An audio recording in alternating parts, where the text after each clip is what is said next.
Comment justement garder son sang-froid lorsque le monde entier vous regarde et que vous n'avez pas le droit à l'erreur? Tous les athlètes qui participent à ces Jeux ont évidemment déjà réfléchi à la question. Vous aussi, Makis Chamalidis, bonsoir, puisque vous êtes l'un des 3 psychologues de la délégation française. Tout d'abord, un mot sur ces 2 premières journées d'épreuve. Qu'est-ce qui vous marque le plus pour l'instant? C'est la ferveur dans les gradins? C'est le très bon début de l'équipe de France? Oui, il y a toujours un kick-off. Je pense que c'était la cérémonie d'ouverture. On a vu les athlètes rentrer après minuit trempés, mais plein d'énergie. Je pense que ça, c'est déjà un premier critère. C'est des jeux qui donnent de l'énergie.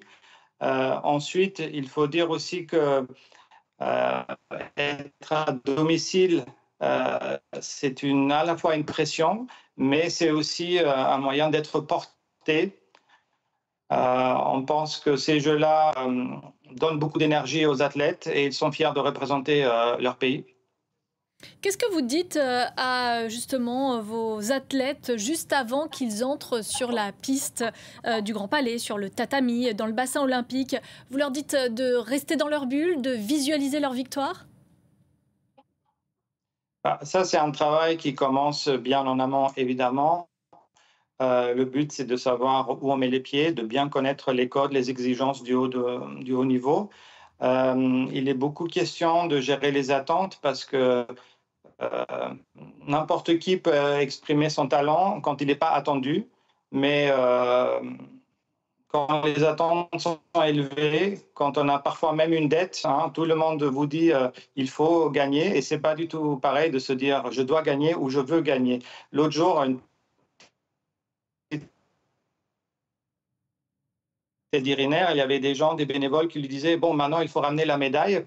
Et sa réponse, elle était intéressante. Il leur dit et si jamais je ne la ramène pas, qu'est-ce qui va se passer?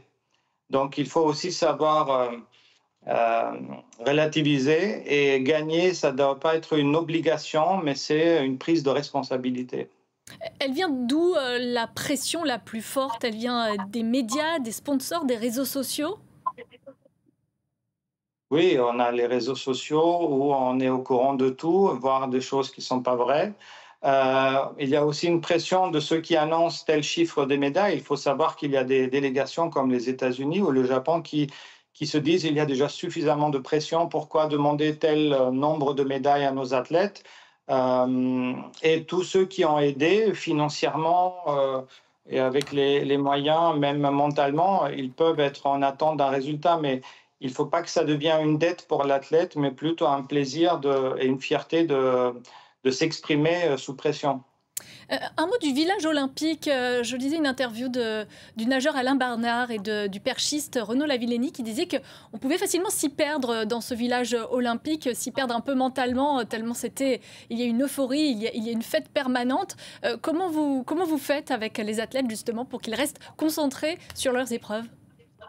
Alors, on s'y prépare parce que le village, c'est un peu Euro Disney. Il y a plein de tentations.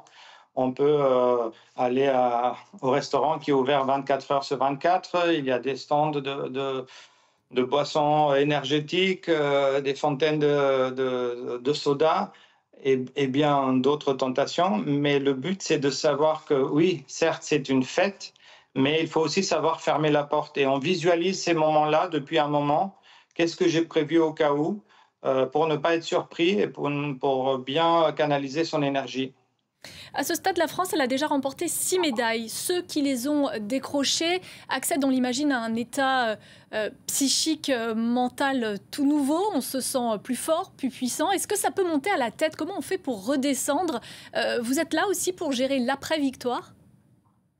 Oui, il y a l'après-victoire, il y a l'après-défaite, il y a les athlètes pour lesquels ce sont les premiers ou les derniers Jeux olympiques, mais une chose est sûre, tous les athlètes passent par un état quasi dépressif à la fin des Jeux parce qu'ils ont tellement donné, ils ont tellement vécu des moments forts de l'adrénaline que quand ça retombe, on peut parfois être en quête de sens, pourquoi se lever le lundi matin. Et ça aussi, il faut savoir gérer cette transition. On y travaille déjà dessus. Pour repartir à l'entraînement, c'est ça? Parce que après un titre olympique, une carrière n'est pas terminée?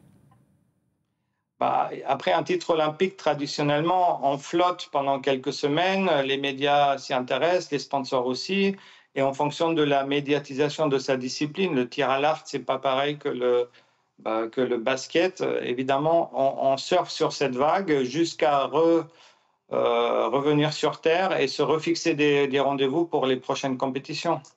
Un grand merci, Makis Chamalidis, d'être intervenu sur l'antenne de France 24 ce soir. Je rappelle que vous êtes l'un des 3 psychologues de l'équipe de France Olympique et que vous avez en ce moment fort à faire, on l'imagine. Merci à vous. C'est la